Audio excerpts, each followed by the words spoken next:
जय हिंद साथियों, स्वागत है आप सभी का एक बार फिर से हमारे YouTube चैनल पर। और आज किसी तकनीकी प्रॉब्लम की वजह से आप सबका क्लास रेगुलर नहीं हो पाया था और आवाज़ जो है माइक थोड़ी सी नहीं है, तो अगर आवाज़ में थोड़ा सा अगर चेंजिंग दिखे तो थोड़ा सा कोऑपरेट करिएगा। आज जो हम लोग पढ़ने वाले हैं क्लास 10th में जो एक चैप्टर है, चैप्टर नंबर 3 केमिस्ट्री का, जिसका नाम है मेटल एंड नॉन मेटल्स, इसके बारे में आज हम लोग पढ़ने वाले हैं। क्लियर है? मेटल्स क्या है, नॉन मेटल क्या है, दोनों के बीच का डिफरेंस और इसके जो फिजिकल प्रॉपर्टीज हैं, इसके जो केमिकल प्रॉपर्टीज हैं, इन सभी चीजों के बारे में आज डिस्कस करने वाले हैं। तो चलिए बिना समय गवाए हुए वीडियो को स्टार्ट करते हैं। आपकी क्लास आज जो है हम लोग इसमें पढ़ेंगे मेटल और नॉन मेटल के बारे में। क्लियर है? सबसे पहला प्रश्न जो आता है मेटल और नॉन मेटल में, वो ये आता है कि मेटल क्या है ना? धातु किसको कहेंगे? आप सबको पता होगा कि वह पदार्थ जिसमें एक विशेष प्रकार की चमक होती है तथा जिसे पीटने या बजाने पर उससे एक मधुर आवाज उत्पन्न होती है, उसी को हम लोग क्या कहते हैं? धातु कहते हैं, यानी मेटल कहा जाता है। यानी ये है, जैसे आप दैनिक जीवन में बहुत सारे ऐसे पदार्थों को देखते होंगे जो मेटल होता है, जैसे आयरन हो गया, ये सभी क्या होते हैं? मेटल होते हैं। तो आइए हम लोग जानने का प्रयास करते हैं कि मेटल किसको कहते हैं, धातु क्या होता है। तो अगर आपसे कोई धातु के बारे में पूछेगा कि धातु क्या है, तो आप उसका जवाब देंगे धातु को इंग्लिश में हम लोग कहते हैं मेटल, यानी धातु क्या है। तो अगर आपसे ये प्रश्न पूछेगा धातु क्या है, तो आप ये बताएंगे वह पदार्थ जिसमें एक विशेष प्रकार की चमक होती है तथा उसे पीटने या बजाने पर उससे एक मधुर आवाज या विशेष आवाज उत्पन्न होती है, इसी को हम लोग क्या कहते हैं? मेटल कहते हैं। जैसे धातु कहते हैं, जैसे मान लीजिए हमारे पास हो गया आयरन हो गया, है ना, उसके बाद कॉपर हो गया, उसके बाद मान लीजिए पोटेशियम है, सोडियम है, ये सभी क्या हमारे पास मेटल है। ये सभी हमारे, और भी बहुत सारे मेटल हैं, लेकिन विशेष रूप से मैं कुछ एग्जांपल के रूप में लिख रहा हूं। ये सभी क्या होते हैं? मेटल होते हैं। बच्चों, आप में से बहुत सारे विद्यार्थियों से ये सवाल यहाँ से पूछा जा सकता है कि मेटल जो होते हैं वो किस अवस्था में होते हैं। तो याद रखिएगा, जो हमारा रूम टेम्परेचर है, कमरे का जो तापमान होता है, उस तापमान की अवस्था में या तापमान पर क्या होता है कि जो मेटल होते हैं वो ठोस अवस्था में होते हैं। क्लियर है? धातु जो होते हैं वो ठोस अवस्था में होते हैं, लेकिन इसमें एक आध गो अपवाद है। जैसे मान लीजिए कि मरकरी, Hg, मरकरी जो है इसका एटॉमिक नंबर होता है 80, जिसको हम लोग पारा भी कहते हैं। ये जो होता है वो रूम टेम्परेचर पर जो होता है वो लिक्विड फॉर्म में होता है। क्लियर हुआ? आई बात सबको समझ में? तो ये जो है ये एक एक्सेप्शन है, अपवाद है। बाद बाकी जो भी होता है वो सभी क्या होते हैं? सॉलिड फॉर्म में होते हैं, ठोस अवस्था में होते हैं, जबकि ये जो होता है वो होता है लिक्विड फॉर्म में होता है ना, एकदम जलीय अवस्था में होता है। अब आपसे बात यहाँ पर ये किया जाएगा कि जो मेटल होते हैं वो वैसे तो कठोर होते हैं, लेकिन आपसे प्रश्न पूछा जाएगा कि इनमें से कौन सा धातु है जो मुलायम है तथा इसे चाकू से काटा जा सकता है। क्लियर है? तो याद रखिए, इसमें सोडियम और पोटेशियम दो ऐसे मेटल है ना, जो बहुत ज्यादा मुलायम होते हैं। इसे चाकू से जो है, नाइफ से जो है, इसको काटा जा सकता है। क्लियर है? तो उम्मीद है आपको ये सारी बातें समझ में आई होंगी। तो धातु जो है, अगर आप लिखना चाहे तो मैं आपको लिखा देता हूं, लिखिए आप लोग। धातु वह पदार्थ होता है जिसमें एक विशेष प्रकार की चमक होती है। धातु वह पदार्थ होता है जिसमें एक विशेष प्रकार की चमक होती है तथा इसे पीटने या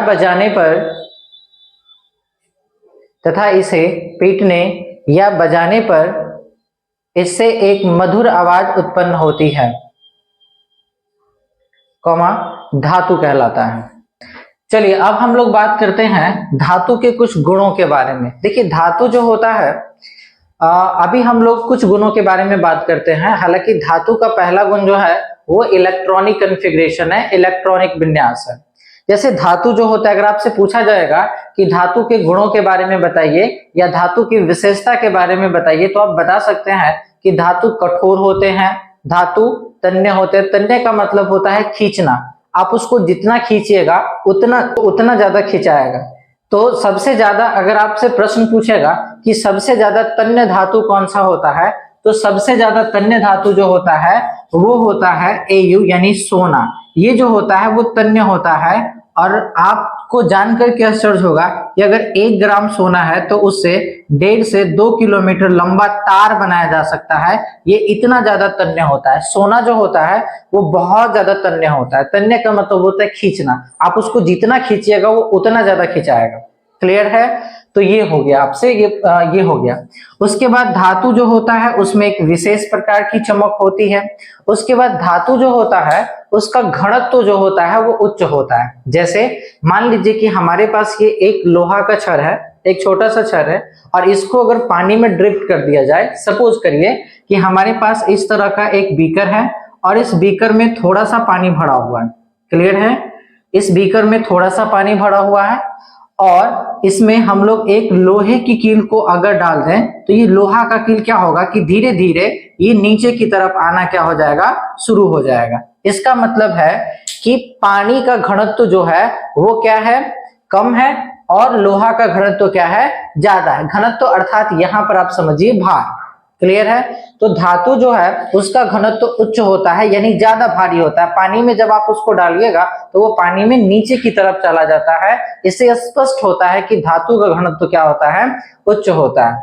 धातु का द्रवनांक और कथनांक जो होता है वो भी क्या होता है, उच्च होता है। क्लियर है ना? उच्च होता है मतलब उसको बहुत ज्यादा आपको क्या करना पड़ेगा, गर्म करना पड़ेगा। आई बात समझ में? तो ये सब धातु के कुछ गुण है, हालांकि इसके बारे में हम लोग अलग से बात करेंगे। फिलहाल आप लोग हेडिंग लगाइए धातु के भौतिक गुण।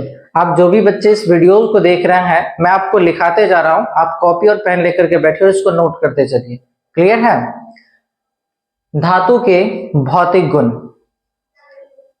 फिजिकल प्रॉपर्टीज ऑफ मेटल, धातु के भौतिक गुण। देखिए धातु के भौतिक गुण में बहुत सारे गुण हैं, जैसा कि अभी हमने आपको बताया है। हम बारी बारी से सारे पॉइंट को आपको लिखवाते चलेंगे। फिलहाल आप जो है धातु का पहला प्रॉपर्टीज आप देखिए। धातु जो होता है इसका पहला प्रॉपर्टी जो है वो है इलेक्ट्रॉनिक विन्यास। क्लियर है? ये है इलेक्ट्रॉनिक विन्यास। इलेक्ट्रॉनिक विन्यास को इंग्लिश में कहा जाता है electronic configuration. Electronic configuration, electronic विन्यास, इसको हम लोग इंग्लिश में कहते हैं इलेक्ट्रॉनिक कॉन्फ़िगरेशन। अब आप लोग हेडिंग लगा लीजिए इलेक्ट्रॉनिक विन्यास क्या है। ठीक है, हेडिंग लगा लीजिए इलेक्ट्रॉनिक विन्यास। देखिए इसको पढ़ने में थोड़ा समय लगेगा क्योंकि यहीं से हम लोग क्या करेंगे, परमाणु के बारे में जानेंगे, उसकी कुछ विशेषताओं के बारे में जानेंगे और उसमें जो उपस्थित कण है उनके बारे में जानेंगे। कणों की व्यवस्था जो है या इलेक्ट्रॉनों की व्यवस्था है उसके बारे में हम लोग जानेंगे। तो आप लोग पहले हेडिंग लगा लीजिए इलेक्ट्रॉनिक कॉन्फ़िगरेशन। देखिए इलेक्ट्रॉनिक कॉन्फ़िगरेशन क्या होता है, किसी भी परमाणु में इलेक्ट्रॉनों की जो व्यवस्था होती है। मान लीजिए कोई एक एटम है, एक परमाणु है और उस परमाणु में बहुत सारे क्लास बने होंगे। जैसे मान लीजिए आपका एक पूरा का पूरा घर है और उस घर में 3-4 कमरे हैं, तो उन तीनों चारों कमरे में रहने के लोगों का अलग अलग तरीका है। बहुत सारे लोग दो लोग एक कमरे में रहते होंगे, एक लोग एक कमरे में रहते होंगे। इसका मतलब है कि उन लोगों का उस कमरे में रहने की अलग अलग व्यवस्थाएं हैं। तो ठीक उसी प्रकार से इलेक्ट्रॉनिक कॉन्फ़िगरेशन में क्या होता है कि कोई भी अगर परमाणु होगा उस परमाणु में जो क्लास बना होगा, जो कक्षाएं बनी होंगी, उन कक्षाओं में जो इलेक्ट्रॉनों की व्यवस्था होगी, यानी किसी में 2 इलेक्ट्रॉन होंगे, किसी में 6 होंगे, तो इस प्रकार के इलेक्ट्रॉनों की जो व्यवस्थाएं होंगी वो क्या कहलाएंगी, इलेक्ट्रॉनिक विन्यास कहलाएंगी। इसको फिगर के थ्रू आप समझिए। जैसे मान लीजिए ये हमारे परमाणु का सबसे छोटा भाग है और ये जो होता है वो पॉजिटिव होता है, धनायन होता है, इसलिए बीच में हमने प्लस चार्ज लगा दिया। इसके आसपास जो है ये एक वृत्ताकार पथ होता है कुछ इस प्रकार से। क्लियर है? इसके आसपास कुछ वृत्ताकार पथ होता है, इसका अपना कुछ नाम होता है। मान लीजिए कि एक क्लास है, ये 2 क्लास है, ये 3 है और ये 4 क्लास है। तो इस तरीके से इन सारे क्लास में इलेक्ट्रॉनों के रखने की अलग अलग व्यवस्थाएं होंगी और यही अलग अलग जो व्यवस्था है यही कहलाता है इलेक्ट्रॉनिक कॉन्फ़िगरेशन, यानी इलेक्ट्रॉनिक विन्यास कहलाता है। यानी किसी भी परमाणु में इलेक्ट्रॉनों की व्यवस्था ही उसका इलेक्ट्रॉनिक विन्यास कहलाता है। क्लियर है? तो मान लीजिए कि ये हमारे पास एक एटम है, एक पूरा का पूरा परमाणु है। अब परमाणु का सबसे बिचवा वाला जो भाग है वो क्या है? नाभिक है। इस नाभिक के अंदर होता है प्रोटॉन और होता है न्यूट्रॉन। क्या क्या होगा? प्रोटॉन होगा और न्यूट्रॉन है, यानी इन नाभिकवा से प्रोटॉन और न्यूट्रॉन फसल रहता है हमेशा, याद रखिएगा। क्लियर है? और जो एटम होता है, जो परमाणु होता है, उसके मूलभूत 3 कण होते हैं, है ना। वैसे तो और भी हैं, लेकिन इसके 3 कण जो है वो फंडामेंटल पार्टिकल्स के अंतर्गत आते हैं। जैसे इलेक्ट्रॉन होते हैं, इलेक्ट्रॉन को ई से सूचित किया जाता है। अगर आपको ऐसा लिखा हुआ दिखे तो समझ लीजिएगा इलेक्ट्रॉन है। प्रोटॉन को पी से सूचित किया जाता है और न्यूट्रॉन को एन से सूचित किया जाता है। तो इलेक्ट्रॉन जो होता है उसके ऊपर नेगेटिव चार्ज होता है और प्रोटॉन के ऊपर पॉजिटिव चार्ज होता है, और न्यूट्रॉन जो होता है वो न्यूट्रल होता है, इसके ऊपर कोई चार्ज नहीं होता। जैसे आप देखते हैं कि गाड़ी जो होता है जब वो न्यूट्रल रहता है तो ना तो वो आगे जाता है ना पीछे जाता है, मतलब वो न्यूट्रल अवस्था में रहता है ना। आप उसको आगे की ओर नहीं ले जा सकते हैं, मतलब बिना गियर दिए हुए आगे की ओर उसको नहीं बढ़ा पाइएगा। तो न्यूट्रल होता है, वो गाड़ी जो है अपना न्यूट्रल अवस्था में रहता है। वैसे ही न्यूट्रॉन के ऊपर ना तो माइनस चार्ज है और ना ही प्लस चार्ज है। आई बात समझ में? तो ये जो 3 है ये मूलभूत कण है, फंडामेंटल पार्टिकल्स है किसी परमाणु का। उसमें इलेक्ट्रॉन होंगे, प्रोटॉन होंगे और न्यूट्रॉन होंगे। अब आप कहिएगा कि सर आपने तो बता दिया कि इलेक्ट्रॉन, प्रोटॉन, न्यूट्रॉन ये 3 कण से परमाणु बने होते हैं, तो आपने बताया कि नाभिक में है प्रोटॉन और न्यूट्रॉन, तो ये प्रोटॉन और न्यूट्रॉन, तो इलेक्ट्रॉन कहां पर होंगे? तो इलेक्ट्रॉन जो है, ये जो वृत्ताकार पथ आप देख रहे हैं, इन्हीं वृत्ताकार पथों में क्या होते हैं? इलेक्ट्रॉन घूमते रहते हैं। क्लियर हुआ? आपसे यहां से एक और प्रश्न पूछा जा सकता है कि बताइए किसी परमाणु में चुंबकीय शक्ति क्यों उत्पन्न होती है? आई बात समझ में? अगर आपसे ये कोई प्रश्न पूछेगा कि किसी परमाणु में चुंबकीय शक्ति क्यों उत्पन्न होती है, तो उसका जवाब है कि किसी परमाणु में चुंबकीय शक्ति उस परमाणु के वृत्ताकार पथों में यानी कक्षक में उपस्थित इलेक्ट्रॉन के घूमने के कारण क्या होता है कि उस परमाणु में चुंबकीय शक्तियां उत्पन्न होती है। यानी कहने का मतलब है कि जब ये इलेक्ट्रॉन अपने पूरे इस वृत्ताकार पथ में गति करता है तो वो क्या होता है कि इसके अंदर चुंबकीय क्षेत्र उत्पन्न होता है ना। मैग्नेटिक पावर इसके अंदर उत्पन्न होता है। अब इलेक्ट्रॉन के भी घूमने के कई सारे तरीके हैं। जैसे आपको अगर कहा जाए घूमने के लिए तो आप 2 तरीके से या अलग तरीके से भी घूम सकते हैं। एक तो तरीका है कि मुझे अगर ये कहा जाए कि आप घूमो आगे या पीछे या दाहिने, तो मैं क्या करूंगा, या तो अपनी ही जगह पर इस तरीके से गोल गोल घूमूंगा, या फिर क्या होगा कि मैं क्या करूंगा कि मुझे एक रास्ता दिया जाएगा, उस रास्ते में मैं गोल गोल घूमूंगा। तो इलेक्ट्रॉन के घूमने के 2 तरीके हैं। इलेक्ट्रॉन क्या होगा, मान लीजिए ये पूरा का पूरा एटम है, इस पॉइंट पे यहाँ पर कोई इलेक्ट्रॉन है, तो इलेक्ट्रॉन क्या करेगा, एक तो यहीं पे गोल गोल गोल गोल ऐसे घूमेगा, अपने ही अक्ष पर घूमेगा, और दूसरा क्या होगा, यही इलेक्ट्रॉन पूरे एटम के अंदर इस वृत्ताकार पथ में क्या करेगा, गति करेगा। तो इलेक्ट्रॉन के कुछ इस प्रकार गति करने से क्या होता है, किसी एटम के अंदर जो है वो मैग्नेटिक पावर उत्पन्न होता है, चुंबकीय शक्तियां उत्पन्न होती हैं। क्लियर हो गया? तो इसके बाद हम लोग आगे समझते हैं, ये जो होता है इसको हम लोग क्या कहते हैं, नाभिक कहते हैं। और ये जो आप वृत्ताकार पथ, ये जो आप गोल गोल वाला देख रहे हैं, इसको हम लोग कहते हैं ऊर्जा स्तर कहते हैं, ऊर्जा स्तर, या इसी को आप कोश कह सकते हो, इंग्लिश में सेल कहते हैं, इसको इंग्लिश में एनर्जी लेवल कहते हैं, या इसी को आप कह सकते हो कक्षक कहते हो, या इसी को आप क्या कहते हो, उपकक्षक कहते हो। आई बात समझ में? इसी को क्या कहोगे, उपकक्षक कहते हो। तो इसका जो है यहाँ पर हम लोग नामकरण कर देते हैं कुछ इस प्रकार से, जैसे मान लीजिए इसको K कह दिए, इसको L कह दिए, इसको M कह दिए और इसको N कह दिए, है ना। मान लीजिए K इज इक्वल टू 1 है, L इज इक्वल टू 2 है, M इज इक्वल टू 3 है और N इज इक्वल टू 4 है। क्लियर है? तो 1 2 3 4 हम लोग इस तरीके से इसको मान लिया। और इसमें जो है 4 उपकक्षक भी होते हैं। तो 4 उपकक्षक जो होता है वो कुछ इस प्रकार से होता है। अब समझिए, इसमें जो 4 उपकक्षक होते हैं जोड़ दीजिए तो कितना डब्बा हो जाएगा बताइए, पी वाले में 3 डब्बा हो जाएगा। फिर आपको नहीं पता है तो 3 में 2 यानी सब में 2-2 जोड़ते चले जाना है आपको। 3 में 2 जोड़िएगा तो यहाँ पर कितने डब्बे हो जाएंगे, 5 डब्बा हो जाएगा। क्लियर है, 1 2 3 4 5 डब्बा। और एफ वाले में पूछेगा तो 5 में 2 जोड़िएगा तो कितना हो जाएगा, 7 डब्बा हो जाएगा। क्लियर है, कुछ इस प्रकार से 1 2 3 4 5 6 1 2 3 4 5 6 7 क्लास जो है उपलब्ध है। यानी आपके पास पूछेगा कि एस के पास कितना कक्षा, तो 1, बाद बाकी सब में 2-2 को जोड़ते जाना। जैसे पी में कितना हो जाएगा 3, फिर 3 में जो 2 जोड़ेंगे 5, 5 में 2 जोड़ेंगे 7, इस तरीके से इसके पास कक्षा जो है वो निकल के आ जाएगा। अब अगर आपसे ये पूछेगा कि इन उपकक्षकों में आप बताइए इलेक्ट्रॉनों की संख्या बताइए, इलेक्ट्रॉनों की संख्या, तो याद रखिएगा देखिए एस में क्या होता है, हमेशा 2 इलेक्ट्रॉन होंगे। एस में कितने इलेक्ट्रॉन होंगे, 2 इलेक्ट्रॉन होंगे। पी में जो होता है अगर नहीं याद हो तो सब में आप 4-4 जोड़ते चलिएगा। जैसे कक्षा में आपने 2-2 जोड़ा था, यहाँ पर इलेक्ट्रॉनों की संख्या में आपको क्या करना है, 4-4 को जोड़ते जाना है। तो पी में, एस में अगर 2 इलेक्ट्रॉन है तो पी में कितना हो जाएगा, 2 में 4 जोड़िएगा तो 6 इलेक्ट्रॉन, फिर 6 में 4 जोड़िएगा तो डी का निकल जाएगा 10 इलेक्ट्रॉन, फिर एफ में 4 जोड़िएगा तो कितना हो जाएगा 14 इलेक्ट्रॉन। इस तरीके से आपको याद रखना है कि एस वाला क्लास में रहने के लिए कितना लोग आएगा, 2 लोग। पी वाले में 6 लोग, डी वाले में 10 लोग और एफ वाले में 14 लोग। यहाँ पर एक और तरीका आपको समझना पड़ेगा कि एस जो है इसके पास 2 इलेक्ट्रॉन, तो इलेक्ट्रॉनों के रखने की व्यवस्था किस प्रकार से होगी। तो एक घर है और इस एक घर में 2 लोग रहते हैं, तो पहला इस तरीके से रखना और दूसरा ये जो चिन्ह आप देख रहे हो जो मैं इस डब्बे के अंदर भर रहा हूं, ये इलेक्ट्रॉन का चिन्ह है। क्लियर है, ये किसका चिन्ह है, इलेक्ट्रॉन का चिन्ह है।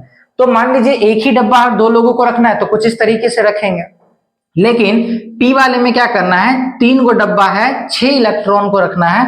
तो क्या होगा, पहले क्या करेंगे कि एक एक इलेक्ट्रॉनों को सब में रख देंगे और वापस से एक एक इलेक्ट्रॉन को रखेंगे कुछ इस प्रकार से। पहला इलेक्ट्रॉन ये हो जाएगा, दूसरा इलेक्ट्रॉन ये हो जाएगा, तीसरा इलेक्ट्रॉन। अब पूछेगा चौथा इलेक्ट्रॉन कहाँ हो जाएगा, तो इसका उल्टा, ये चौथा हो जाएगा, ये 5वां और ये 6ठा इलेक्ट्रॉन। इस तरीके से आपसे इसमें पूछेगा बताइए तीसरा इलेक्ट्रॉन कौन है, तो ये हो जाएगा पहला इलेक्ट्रॉन, ये दूसरा इलेक्ट्रॉन और ये तीसरा इलेक्ट्रॉन, है ना। आप पूछेगा चौथा, तो ये हो जाएगा चौथा, ये 5वां और ये 6ठा हो जाएगा। ऐसा नहीं कि 2 और 2 4 और 2 6 ऐसे गिन देना, ऐसा नहीं करना है।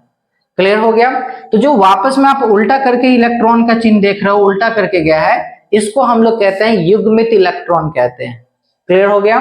यहां पर डी में 10 है तो सबसे पहले एक एक रखेंगे, 1 2 3 4 5, फिर हो जाएगा 6 7 8 9 10। उसके बाद डी में है 14 तो सबसे पहले वैसे ही रखेंगे, 1 2 3 4 5 6 7 8 9 10 11 12 13 और 14, कुछ इस तरीके से हो गया। अब अगर आपसे पूछेगा बताइए कि एस में, अब मान लीजिए इसका पूछेगा एस का गणितीय मान कितना होता है, एस का गणितीय मान कितना होता है, तो एस का गणितीय मान जो होता है वो होता है 0। आपसे पूछेगा एस का गणितीय मान तो 0, पी का कितना होगा तो 1, डी का कितना होगा 2 और एफ का कितना होगा 3 होगा। आई बात समझ में। तो एक तो हो गया एस यानी कक्षकों की संख्या, एक हो गया कक्षकों की संख्या, तो एस में 1, पी में 3, डी में 5 और एफ में 7 हो गया। ठीक इसी तरीके से इलेक्ट्रॉनों की संख्या में एस में 2 इलेक्ट्रॉन, पी में 6, यानी 4-4 को जोड़ते चले जाएंगे तो इलेक्ट्रॉनों की संख्या निकल जाएगी। उसके बाद एस में गणितीय मान पूछेगा तो एस का गणितीय मान 0, तो ये हो जाएगा हमारा 0।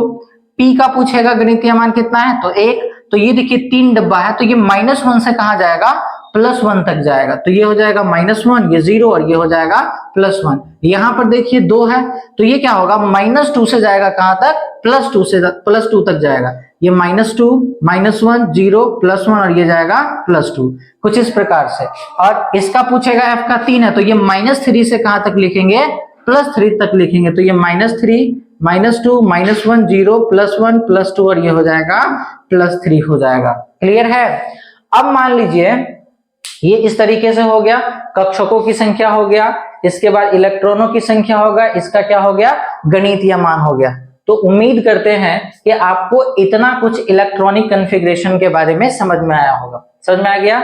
आपसे पूछेगा बताइए कि किसी परमाणु के बीच वाला भाग को क्या कहते हैं, तो इसको नाभिक कहा जाता है। इन नाभिकवा अपने साथ दूगो को फंसाइले रहता है, दूगो से बतियाता ही, एगो बतियाता है, एगो प्रोटॉन से बतियाता है और एगो न्यूट्रॉन से बतियाता है, दूगो के फंसा के रख ले रहता है। समझ में आ रहा है। उसके बाद जो इलेक्ट्रॉन होता है वो इस वृत्ताकार पथ में होता है इलेक्ट्रॉन, तो इलेक्ट्रॉन जो होता है ई ऊर्जा स्तर से फसल रहता है। समझ में आ गया। तो ई इलेक्ट्रॉन क्या करता है कि एकरे जोरे जोरे आग तापते रहता है हमेशा। समझ में आ गया ना। जैसे जैसे ऊर्जा स्तर है वैसे वैसे कौन चलेगा, इलेक्ट्रॉन एकरा से फसल रहता है। क्लियर हो गया। तो उम्मीद करते हैं कि आपको इतना बात समझ में आया होगा। आप फिलहाल ये याद रखिए, इलेक्ट्रॉनों की संख्या याद रखिए और ये याद रखिए गणितीय मान और कक्षकों की संख्या, इतना याद रखिएगा तो इधर का जो इलेक्ट्रॉनिक कॉन्फ़िगरेशन है वो जो है आपसे बन जाएगा। आई बात समझ में। अब हम लोग बात करते हैं यहाँ पर, इसके थोड़ा सा ग्राफ है कि किसी भी परमाणु के अंदर इलेक्ट्रॉन जो गति करता है वो एंटी क्लॉक बाई डायरेक्शन में गति करता है, यानी घड़ी के ठीक विपरीत दिशा में इलेक्ट्रॉन जो है वो गति करता है। समझ में आ गया ना।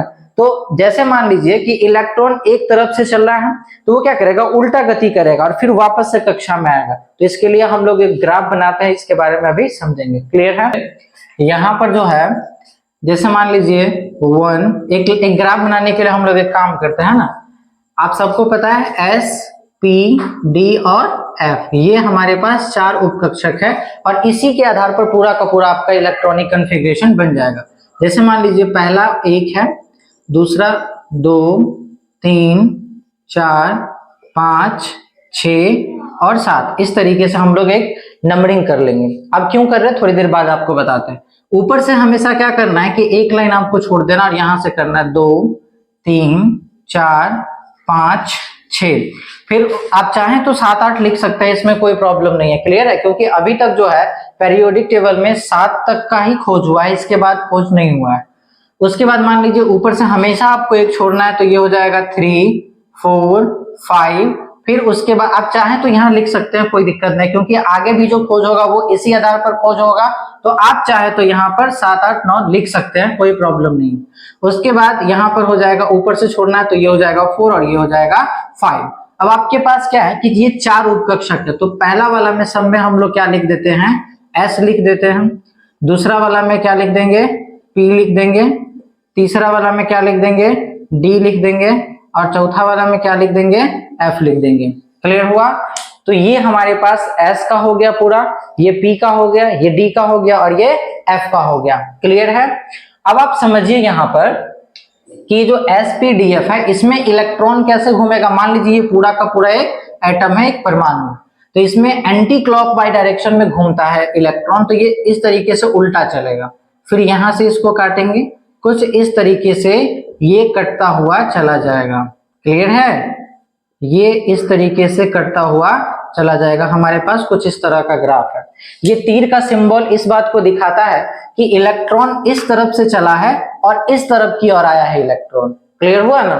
मान लीजिए कि ये आपका पूरा का पूरा घर है और ये आपका इधर इधर बीच बीच में जो आप देख रहे हो वो कोचिंग है आपका, यानी आपको यहाँ पर पढ़ने के लिए जाना है। तो आपको क्या करना होगा, आप इधर से चलोगे और यहाँ तक चले तो आपका एक क्लास हुआ, तो आप एक क्लास किए, आगे बढ़े आपका कोई क्लास नहीं है, तो आपको वापस कहाँ पर आना है, अपने घर पे। फिर अपने घर से चलिएगा तो 2S वाला क्लास करके आगे बढ़िएगा और फिर कुछ नहीं मिलेगा तो फिर कहाँ आइएगा, उल्टा चलना, हमेशा आपको उल्टा चलना है। तो ये मिलेगा 2P 3S, फिर आगे बढ़िएगा कोई नहीं मिलेगा तो फिर उल्टा चलिएगा 3P 4S, फिर कोई नहीं मिलेगा तो फिर कहाँ चलिएगा, उल्टा चलिएगा। यानी हमेशा आपको कैसे चलना है, एंटी क्लॉक वाइज डायरेक्शन में आपको चलना है, हमेशा आपको उल्टा चलना है। क्लियर हो गया। यानी पहले 1S के बाद 2S के बाद 3S नहीं होगा, क्या होगा, 2P होगा, 1S 2S, क्योंकि हमेशा आपको उल्टा चलना है। तो ये 1S, ये हो जाएगा 2S, ये 2P 3S, फिर कोई नहीं मिला तो 3P 4S, फिर उल्टा आएंगे 3D 4P 5S, फिर उल्टा आएंगे 4D 5P 6S, फिर उल्टा आएंगे 4F 5D 6P 7S। इस तरीके से हमेशा आपको अपोजिट डायरेक्शन में चलना है। क्लियर हो गया। अब आप समझिए ये जो S वाला, जो आप पूरा का पूरा S वाला आपको दिख रहा है, इन सबके पास हमेशा कितना रुपया रहेगा बताओ, 2 रुपया रहेगा। यानी ये जो आप पूरा का पूरा दिख रहे हो, इन सभी के पास हमेशा कितना रुपया रहेगा, 2 रुपया ही रहेगा। और ये जो P वाला आपको दिख रहा है, इन सभी के पास हमेशा कितना होगा, 6 डी वाला के पास 10 और एफ वाला के पास कितना होगा, 14 रुपया होगा। यानी इन सबके पास अपना अपना रुपया है। क्लियर हो गया। यानी एस के पास 2 रुपया 2 इलेक्ट्रॉन, पी के पास 6 इलेक्ट्रॉन, डी के पास 10 इलेक्ट्रॉन और एफ के पास 14 इलेक्ट्रॉन, कुछ इस तरीके से रहेगा। और इस ग्राफ के थ्रू हम लोग क्या करेंगे कि अभी क्वेश्चन बनाने का प्रयास करेंगे। जैसे मान लीजिए पहला क्वेश्चन आपसे ये कह रहा है कि 1s का इलेक्ट्रॉनिक कॉन्फ़िगरेशन निकालिए। क्लियर है। मान लीजिए जैसे अगर आपसे ये क्वेश्चन पूछ देगा, जैसे मान लीजिए कि सपोज कर लीजिए पूछेगा हाइड्रोजन का इलेक्ट्रॉनिक विन्यास निकालिए, तो सबसे पहले आपको हाइड्रोजन का एक परमाणु संख्या पता होना चाहिए। जैसे हाइड्रोजन का परमाणु संख्या 1 होता है तो हम यहाँ नीचे लिख देते हैं। क्लियर है। अब आपको क्या करना है कि हाइड्रोजन को जरूरत है 1 रुपया का, तो हाइड्रोजन को आपको हर हाल में 1 रुपये ला करके देना है, चाहे आप जहां से भी दो। तो मान लीजिए हाइड्रोजन को चाहिए 1 रुपया, तो हाइड्रोजन मान लीजिए ये पूरा का पूरा एक गांव है और इस गांव में किसी न किसी व्यक्ति से हाइड्रोजन को कितना रुपया लेना है, 1 रुपया लेना है। क्लियर है। तो आप समझिए यहाँ पर कि हाइड्रोजन सबसे पहले अगर इस गांव में जाएगा तो किसके पास जाएगा, सबसे फर्स्ट वाला कौन है, 1s। इस रास्ते में आएगा और देखेगा सबसे पहले कौन मिला इसको, 1s मिला, तो इस 1s वाले के पास कौन आएगा, हाइड्रोजन। और इसको चाहिए कितना रुपया, 1 रुपया चाहिए। तो 1s के पास है कितना, 2 रुपया। तो ये 1s कहता है कि भैया मेरे पास 2 रुपया है, तो हाइड्रोजन कहता है कोई बात नहीं है बकलोलवा, तुम्हारे पास 2 रुपया है तो 1 रुपया तुम रख लो और 1 रुपया का हमको जरूरत है, हमको दे दो, क्योंकि कर्जा लेंगे तो फिर वो हमको वापस भी करना पड़ेगा। तो यहाँ पर क्या होता है कि हाइड्रोजन के पास क्या है, 1 इलेक्ट्रॉन चाहिए, तो 1s वाला के पास गया, 1s वाला आया, s वाले के पास है कितना, 2 रुपया, तो इसको 2 रुपया नहीं चाहिए, कितना चाहिए, 1 रुपया चाहिए। तो ये 1 रुपया जो 1s दिया है ये अपने पास 1 रख लिया, एगो दिया है किसको, हाइड्रोजन को। तो ये जो पैसा देगा वो एक मथवा पे लिख देंगे कि एक कर्जा है। समझ में आ गया कि नहीं आ गया। ये इसको हम लोग ऐसे पढ़ते हैं 1s1, इसको हम लोग पढ़ते हैं। क्लियर हो गया। और यही हो गया हाइड्रोजन का इलेक्ट्रॉनिक कॉन्फ़िगरेशन। आई बात समझ में। यानी अब तक यदि आप मुझे सुन पा रहे थे तो ये जो है इस तरीके से हम लोग किसी परमाणु का इलेक्ट्रॉनिक कॉन्फ़िगरेशन निकालते हैं। आप में से जिन जिन बच्चों को समझ में आ रहा है कृपया करके कमेंट में यस लिख दीजिए, मैं आपका वेट कर रहा हूं। यदि आप लोगों को समझ में आ रहा है तो आप लोग कमेंट में यस लिख दीजिए, क्योंकि आज गर्मी बहुत ज्यादा है और इस गर्मी में भी मैं आपका क्लास ले रहा हूं। यदि आप लोग समझ रहे हैं तो यस लिख दीजिए ताकि मेरा भी मनोबल आगे की ओर बढ़े, मैं आपको और उत्साह के साथ आगे पढ़ाऊं। क्लियर है। चलिए आगे बढ़ते हैं। हाइड्रोजन के बाद मान लीजिए हीलियम है, तो हीलियम का परमाणु संख्या कितना होता है, 2 होता है। He का मतलब होता है हीलियम और इसका परमाणु संख्या कितना होता है, 2। तो आप इसको ऐसे समझिए कि हीलियम का परमाणु संख्या 2 है, तो हीलियम को चाहिए कितना रुपया, 2 रुपया। और हीलियम के पास हीलियम को 2 रुपया चाहिए, तो हीलियम भी जाएगा इस गांव में कर्जा मांगने के लिए। हीलियम जो है ओकरा बेटिया का शादी है, उसको चाहिए कितना रुपया, 2 रुपया। तो ये गया किससे मांगने के लिए, 1s वाला से मांगने गया। समझ में आ गया। तो 1s वाले के पास तो 2 रुपया है, तो 1s वाला इसको कितना रुपया देगा, सबसे पहले मिला इसको 1s वाला, और ये 1s वाला हीलियम को कितना दिया रुपया, 2 रुपया दिया। तो जो 2 रुपया दिया उसको ऊपर में लिखेंगे, इसको पढ़ेंगे 1s2। ये हो गया हीलियम का इलेक्ट्रॉनिक कॉन्फ़िगरेशन। ये बहुत आसान है या नहीं है, कमेंट करके आप लोग बताइए। अगर आप लोग को ये आसान लग रहा है तो कृपया कमेंट में लिख दीजिए सर आसान लग रहा है, या यस लिख दीजिए। कृपया करके कमेंट करके आप मुझे बताइए कि आसान है या नहीं। ठीक है। आगे बढ़ते हैं। जैसे मान लीजिए कुछ और ले लेते हैं, कार्बन। कार्बन का सिंबल C होता है और कार्बन का परमाणु संख्या 6 होता है। अगर आपसे ये पूछेगा कोई कि कार्बन का आप इलेक्ट्रॉनिक विन्यास निकालिए, तो कैसे निकालोगे, सबसे पहले तो इस रास्ते में चलोगे तो आपको कौन मिलेगा, 1s वाला। तो यहाँ पर हम लोग लिख दिए 1s के पास है कितना, 2 रुपया।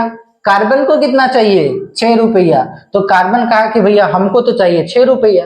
ये बोला हमारे पास है 2 रुपया, तो कहा कि ठीक है 2 को लाओ। तो 1s वाला कितना रुपया दिया, 2 रुपया दिया। फिर इस रास्ते में आगे बढ़ा कार्बन में, कार्बन को कोई नहीं मिला तो इस रास्ते में आया, इस रास्ते में आगे बढ़ा तो इसको मिल गया कौन, 2s वाला। तो यहाँ पर लिखेंगे 2s। इस 2s वाले के पास भी कितना रुपया है, 2 रुपया है, तो ये 2s वाला भी अपना कितना देगा, 2 रुपया। इसको गिनेंगे, इसको मत गिन देना। ये देखो 2 और 2 कितना हो गया, 4। तो तो कार्बन को चाहिए था 6 रुपया, इसको आ गया कितना 4, लेकिन फिर भी इसका पूरा नहीं हुआ क्योंकि तिलक दहेज का इसको पैसा देना पड़ेगा। तो मान लीजिए कि इस रास्ते में आगे बढ़ा, कोई नहीं मिला तो आगे आएगा इधर, तो कौन मिला इसको 2p वाला मिला। क्लियर है, तो लिखेंगे इसको 2p। और आप मुझे बताइए कि p जो होता है उसके पास कितना रुपया होता है, p वाला में 6 इलेक्ट्रॉन होता है। आपको यदि याद हो तो p के पास देखिए कितना इलेक्ट्रॉन है 6। अगर आपके मन में ये सवाल आ रहा है कि सर 1s के बाद आप 2s लिखे हो, 2s के बाद 3s को क्यों नहीं लिख रहे हो, तो इसके पीछे का भी रूल है, हम लोग आगे की क्लास में बात करेंगे, ठीक है ना। फिलहाल आप समझिए कि 1s के बाद इधर आए तो कौन मिला 2s, फिर उल्टा गए तो कौन मिला 2p।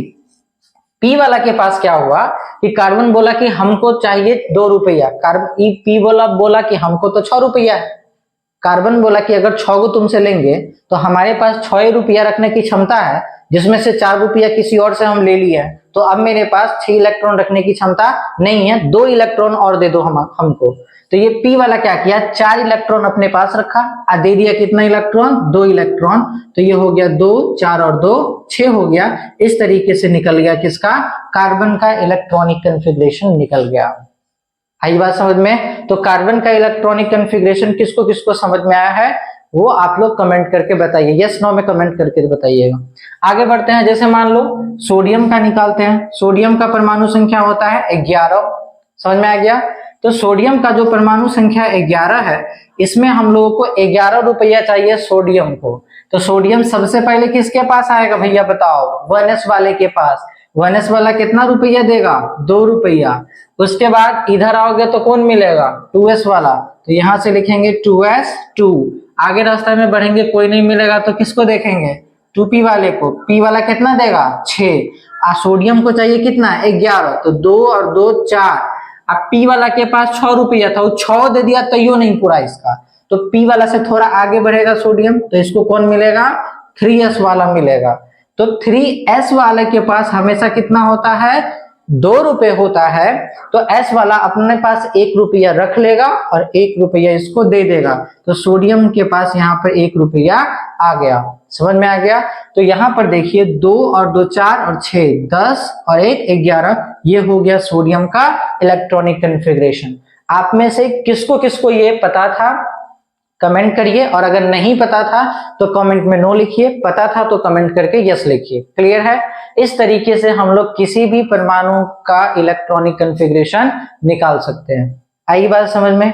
एक और तथ्यात्मक जानकारी आप ले लीजिए कि कोई भी मेटल होगा इलेक्ट्रॉनिक विन्यास के आधार पर उसके बाह्यतम कक्षा में, बाह्यतम कक्षा का मतलब होता है अंतिम कक्षा, अंतिम जो लास्ट वाला सेल होता है उसको बाह्यतम कक्षा कहा जाता है। तो किसी भी परमाणु के बाह्यतम यानी अंतिम कक्षा में या तो 1 इलेक्ट्रॉन होगा, धातु में, धातु परमाणु में जब भी आप इलेक्ट्रॉनिक कन्फिग्रेशन निकालिएगा तो उसके अंतिम कक्षा में या तो 1 इलेक्ट्रॉन होगा, या तो 2 इलेक्ट्रॉन होगा, या फिर 3 इलेक्ट्रॉन होगा। तो 1 2 और 3 इलेक्ट्रॉन होंगे। जैसे सोडियम के अंतिम ऊर्जा स्तर में देखिए 1 इलेक्ट्रॉन है।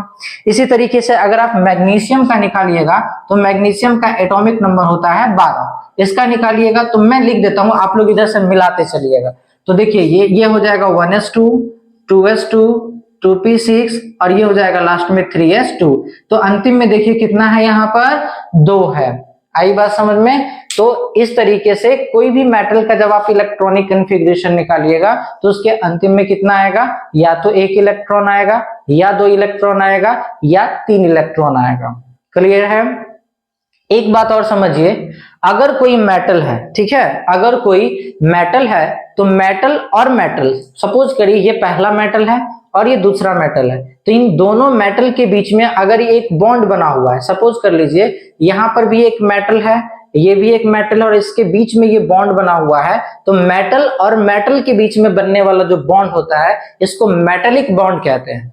क्लियर है। और जो नॉन मेटल होता है यानी अधातु होता है, अधातु और अधातु के बीच में बनने वाला जो बंधन होता है उसको हम लोग कहते हैं दुर्बल वंडरवाल बल कहते हैं। क्लियर है। वीक वंडरवाल फोर्स उसको कहा जाता है। तो एग्जाम के लिए याद रखिएगा, और जो सीबीएसई वाले बच्चे हैं वो भी इसको अच्छे से एक बार रिवाइज कर लीजिएगा लैंग्वेज थोड़ा सा हो सकता है हिंदी में, लेकिन जो समझने का तरीका है वो ऑलरेडी आपका किस में होगा, इंग्लिश में होगा। समझ में आ गया ना? तो इस तरीके से आप इस चीज को समझ सकते हैं। यानी उम्मीद है आप सारे लोगों को ये बातें समझ में आई होंगी। क्लियर है? इस तरीके से हम कुछ क्वेश्चंस दे रहे हैं आपको घर से बना के लाना है और कमेंट करके बताना है कि इसका इलेक्ट्रॉनिक कॉन्फ़िगरेशन क्या होगा। जैसे आपको निकालना है कॉपर, हम इसका परमाणु संख्या निकाल देते हैं। कॉपर का परमाणु संख्या होता है 29, क्रोमियम का परमाणु संख्या होता है 24। इसका आपको इलेक्ट्रॉनिक कॉन्फ़िगरेशन निकाल करके कमेंट करके आपको बताना है। क्लियर हुआ? तो उम्मीद करते हैं कि आप लोगों को आज का ये टॉपिक समझ में आया होगा। अभी हम लोग धातु का एक ही गुण पढ़े हैं भौतिक गुणों के आधार पर। क्लियर है? तो पहला गुण इसका था इलेक्ट्रॉनिक कॉन्फ़िगरेशन। हम इसका क्वेश्चन अगले दिन और बहुत सारा क्वेश्चन आपको कराएंगे। यदि आप में से जो विद्यार्थी सोच रहे हैं कि सीधा सीधा इसका इलेक्ट्रॉनिक कॉन्फ़िगरेशन बना देंगे, तो ऐसा नहीं, इन दोनों में एक्सेप्शन होता है, अपवाद होता है। क्या अपवाद होता है अगर वो आपको पता है तो आप इसको बना करके लाइएगा। क्लियर है? तो आज के लिए हम लोग इतना ही रहने देते हैं। बाद बाकी यदि अब तक आप मुझे सुनते आ रहे हैं तो कृपा करके आप हमारे चैनल को सब्सक्राइब कर दीजिए, क्योंकि इतनी गर्मी में भी मैं आपके लिए बहुत सारे वीडियोस लाता रहूंगा और कंटिन्यू मैं इसका वीडियो आपको करता रहूंगा पूरा चैप्टर का। आई बात समझ में? तो उम्मीद करते हैं कि आप लोगों को ये पूरा का पूरा ये क्लास जो है वो समझ में आ गया। साथ इस वीडियो को समाप्त करते हैं। मिलेंगे अगली क्लास में, तब तक के लिए जय हिंद।